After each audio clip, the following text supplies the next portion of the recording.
तो जैसा अभी हम लोगों ने बात की थी कि कोर को जो बनाते हैं, अभी एक प्रोसीजर बताया था कोर बनाने के लिए।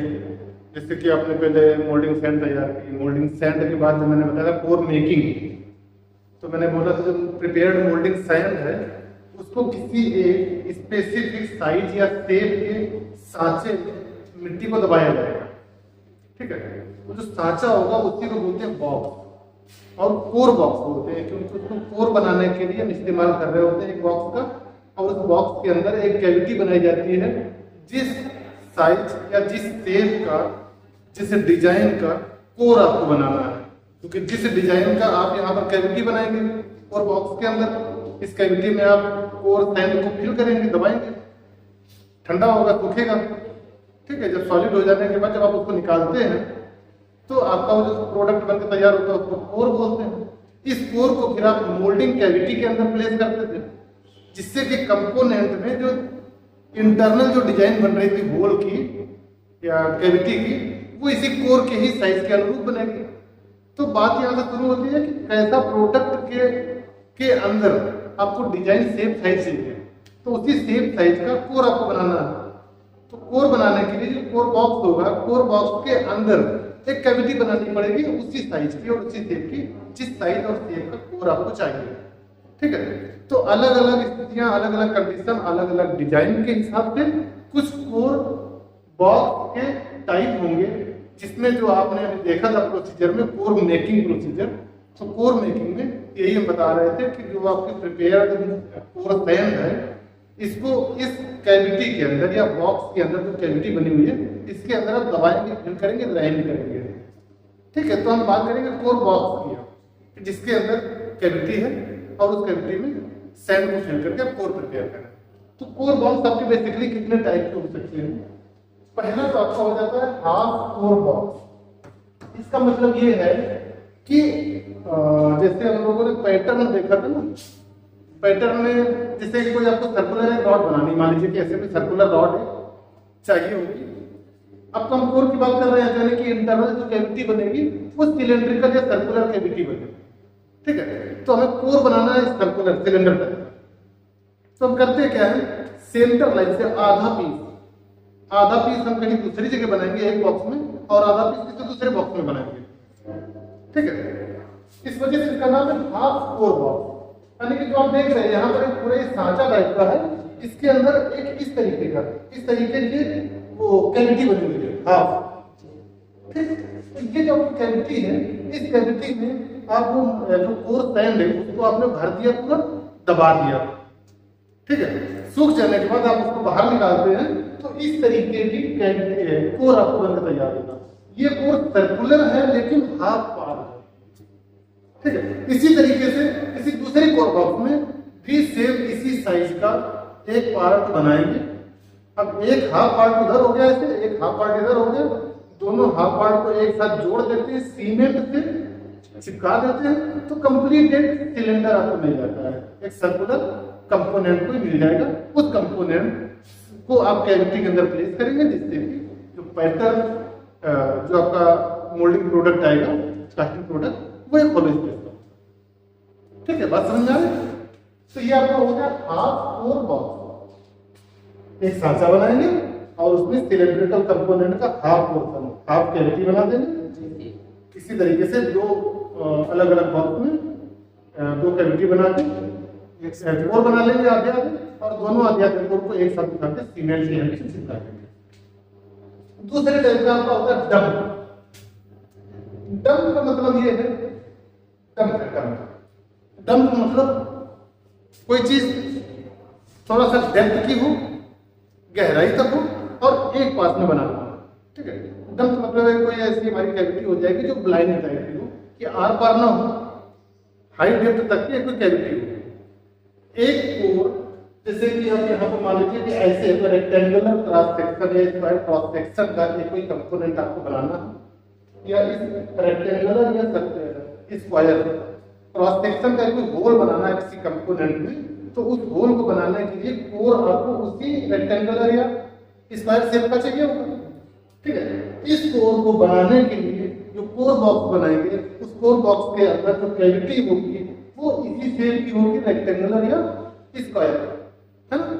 तो ये कैविटी एक बार में सिंगल पास में, जैसे पिछली केस में आपने देखा था कि दो अलग अलग हाफ हाफ पार्ट बना के एक साथ चिपकाए थे, इस बार एक ही बार में कंप्लीट कोर बनेगा, ठीक है। तो जो कैविटी होगी, कैविटी के अंदर और सैंड को फिल कर देंगे, सूख जाने के बाद निकाल लेंगे, सीधे आपको ऐसे मिल जाएगा, ठीक है। तो इसको बोलते हैं डंप कोर।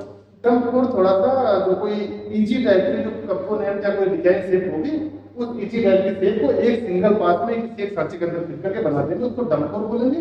और जो सिलेंड्रिकल हो या थोड़ा बनाया जाना मुश्किल हो एक बार में एक ही बॉक्स के अंदर, तो उसको आप हाफ हाफ करके दो पार्ट में बनाते हैं। तो ये दोनों आगे चलते हैं। तीसरे टाइप का जो है हमारा split core pattern. Split core pattern में एक हम कोई ऐसा कोर बनाएंगे, ये हमारा कोर है, ठीक। ये वाला पोर्शन देख रहे हैं, ये वाला पूरा हमारा पोर्शन है, कोर है।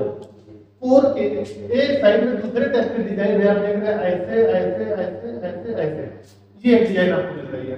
और दूसरे साइड में भी ऐसे ही डिजाइन है, सेम टाइप की डिजाइन है दोनों तरफ, ठीक है। और इस डिजाइन को एक बार में ही हम कंप्लीट कोर प्रिपेयर करते हैं। लेकिन जब प्रिपेयर हो जाने के बाद जब हम ओपन करते हैं तो बॉक्स हमारा दो हिस्सों में या इससे ज्यादा हिस्सों में ओपन होता है। जैसे अभी आप देख रहे हैं कि एक तरफ बॉक्स का जो आपका आउटर सरफेस है या इनर सरफेस कह लो, इस कोर के लिए आउटर सरफेस हो जाएगा, बॉक्स के लिए इनर सरफेस। इसकी ये डिजाइन बनी है पूरे सरफेस पर, ठीक है। इसी तरीके से इधर भी डिजाइन बनी पूरे सरफेस पर, दोनों को बंद कर दिया गया। ये आप देख रहे हैं डबल पिन। डबल पिन की हमने बात की थी पैटर्न शुरुआत में, डबल पिन और डबल होल, ठीक है। तो इस तरीके से पूरा सेट कर देते हैं। इसके अंदर आपने कोर सैंड फिल कर दी, कोर सैंड फिल करने के बाद सूख जाने के बाद आप इन पिन को ओपन कर लेते हैं। ओपन करने के बाद देख रहे हैं कि बॉक्स का एक हिस्सा इधर आ गया और दूसरा हिस्सा आपका इधर हो जाता है, बीच में आकर एक कोर निकल के आ जाएगा, दोनों साइड में अपनी अपनी डिजाइन होगी। स्प्लिट इसलिए बोला गया है कि ओपन करने के बाद स्प्लिट हो जाएगा। स्प्लिट मतलब दो हिस्सों में बट जाना, ठीक है। तो इसलिए ये split pattern, split core box हो गया। अगला आता है core box with strickle box, strickle board पर। ये बोर्ड हमारा क्या है, कुछ बोर्ड टाइप के होते हैं। जैसे कि आप देख रहे हैं यहाँ पर आपने ये पूरे बॉक्स बना रखा है, इसके अंदर आपने सैंड भर दी। ये डिजाइन ऐसी है कि इधर से तो आपका ऐसा रहेगा, यहाँ पर ऐसा रहेगा, ठीक है। कोई भी इसमें डिजाइन हो सकती है, अभी सर्कुलर डिजाइन है, आप इसमें कोई ऐसे ऐसे भी डिजाइन कर सकते हैं, ऐसे। तो यहाँ पर जो आपने ये स्टिकर बोर्ड एक अलग से लगाते हैं, उस स्टिकर बोर्ड में नीचे की सरफेस पर वही डिजाइन देते हैं जो डिजाइन आपको कोर में चाहिए, है ना। तो अभी जैसे सर्कुलर था, यहाँ पर सर्कुलर सैंड इसके अंदर पहले भर देते हैं, इसके बाद इस बोर्ड को ऊपर से लाते इसके अंदर प्रेस कर देते हैं। तो ये जो कोर आपका बनकर तैयार होगा ऐसे सैंड से, ये कोर सैंड है, बनकर तैयार होगा। ये वही वाली सरफेस प्राप्त कर लेगा जो सरफेस इस स्टिकर बोर्ड के कांटेक्ट वाले सरफेस पर आपने बना रखी है, ठीक है। तो जैसा भी कोर का शेप चाहिए उसी शेप का स्टिकर बोर्ड का ये कांटेक्ट सरफेस आप प्रिपेयर करते हैं, सैंड फिल कर देते हैं इसे कोर बॉक्स के अंदर और ऊपर से दबा देते हैं स्टिकर बोर्ड की हेल्प से, ठीक है। तो इस तरीके के बॉक्स को स्टिकर बोर्ड या core box with sticker board. आगे चलते हैं। आगे आपका है लूज पीस कोर बॉक्स। जब हमारा एक कोई ऐसा कंपोनेंट, जैसा कि लूज पीस के बारे में हमने पहले ही बताया था कि पैटर्न के साथ जो कैविटी बना रहे होते हैं एक मोल्डिंग बॉक्स के अंदर, तो वहां पर कुछ ऐसे महीन टाइप के डिजाइन या इंटीग्रेशन टाइप के होते हैं जो सीधे पैटर्न के साथ अगर हम बना देंगे डिजाइन, तो पैटर्न को मिट्टी से निकालते समय टूट जाएगा या जो कैविटी पूरी में प्रॉपर नहीं मिल पाएगी, है ना, उसकी शेप बिगड़ जाएगी। तो उसके लिए हम क्या करते थे, जहां महीन डिजाइन कुछ होते थे तो पैटर्न अलग से, पैटर्न के साथ उसको नहीं उभारते थे, अलग से छोटे छोटे पीसेस लूज फॉर्म में रख देते थे और फिर मिट्टी भर देते थे। उसके बाद लूज पीस को पहले निकाल के पैटर्न निकाल देते थे, तो वो हमें महीन डिजाइन उस कैविटी के साथ बन के मिल जाती थी, है ना। अब कोर को भी रोकने के लिए यही कुछ करेंगे कि कोर में भी कुछ ऐसे अगर हमारी महीन डिजाइनें हों तो हम फिर कैसे बनाएंगे कोर, वहां भी लूज पीस का इस्तेमाल करेंगे। और लूज पीस इस्तेमाल ये होगा कि जब कोई आपको कंपोनेंट बनाना हो, जो दो फेस है दोनों साइज में अगर सेम या सिमिलर साइज नहीं है किसी भी डिजाइन का, महीन डिजाइन का, इधर का कुछ और साइज है इधर का कुछ और साइज हो, तो हम फिर क्या करेंगे, लूज पीस कोर बनाएंगे। इधर का साइज रिक्वायर्ड होगा उसके लिए, इधर का साइज रिक्वायर्ड होगा उसके लिए, और दोनों को बनाने के लिए जो कोर बॉक्स होगा वहां पर कैविटी भी आपको वैसे ही बनानी पड़ेगी जैसे आप यहाँ पर देख रहे हैं। ठीक, ये आपका कोर बॉक्स हो गया, यहाँ पर ये कैविटी है, ये कैविटी है। जिस शेप या जिस साइज का लूज पीस आपको चाहिए होगा तो उसी साइज की कोर सेल यहाँ पर कैविटी बना के कोर सेल भर देंगे और सूख जाने के बाद इसको बाहर निकाल लेंगे। तो इस तरीके से ये दोनों लूज पीस आपको मिल जाएंगे। ठीक है, तो इस वजह से इसका नाम लूज पीस कोर बॉक्स है। अगला है आपका गैंग टाइप कोर बॉक्स। नाम से ही दिख रहा है गैंग। जो गैंग का मतलब मोर देन वन साइमल्टेनियसली, एक साथ कई सारे कोर को प्रिपेयर करना।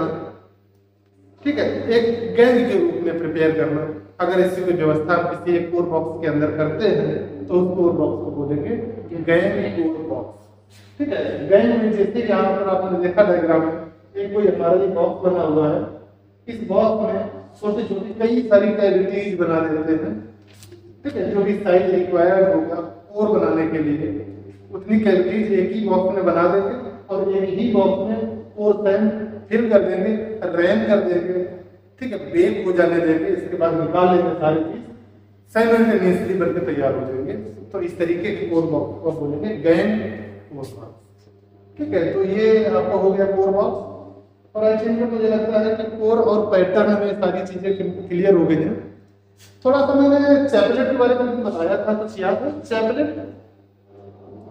चैपलेट मैंने बताया था कि जब आप कोर को,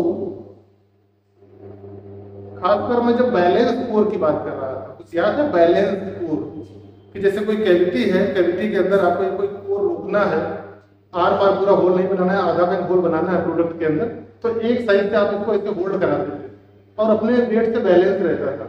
याद है कुछ कोर का? तो बीच में से कैविटी थी, कैविटी के बीच में ऐसे आप होल्ड कर देते। कभी कभार जब थोड़ा हैवी पीस होते थे कोर के, तो ये यहाँ पर ज्यादा प्रेशर देता था क्योंकि अपना इसका वेट नीचे की तरफ रहेगा, तो ऊपर या तो इसकी शेप बिगाड़ देगा सीट की या गिर जाएगा। तो हम क्या करते थे, कुछ हम छोटे छोटे मेटल के पीस, छोटे छोटे कुछ कॉलम टाइप के खड़े कर देते थे जिससे कि एक सहारा मिलता रहे बैलेंस कोर में। ये जो सहारा देने के लिए था, जो मैंने रॉड कुछ खड़ी कर दी, इनको बोलते हैं चैपलेट। क्या बोलते हैं? चैपलेट। इंपॉर्टेंट है, पूछा जाता है। चैपलेट बोलेंगे। ठीक है, तो फिर करते गए चैपलेट किस मटेरियल का बनाएंगे, बहुत इंपॉर्टेंट है, पूछा जाता है। चैपलेट का काम एक तो हैवी कोर को सहारा देने के लिए करते हैं, दूसरा चैपलेट का मटेरियल वही मटेरियल होता है जिस मटेरियल की मोल्डिंग करनी है प्रोडक्ट की। जिस मटेरियल का आप कास्टिंग करने आ रहे हैं, जिस मटेरियल को आपने फर्नेस के अंदर मेल्ट किया है, मोल्डिंग फॉर्म में लाए हैं, ठीक है, उसी मटेरियल की कुछ कील टाइप की बना देते हैं। ये बना दिया, ये बना दिया, बना दिया, बीच बीच में लगा दिया कोर को सपोर्ट देने के लिए। अब उसी सेम मटेरियल का मेल्टिंग पार्ट आपका आ जाएगा इस कैविटी के अंदर, आ जाएगा ना।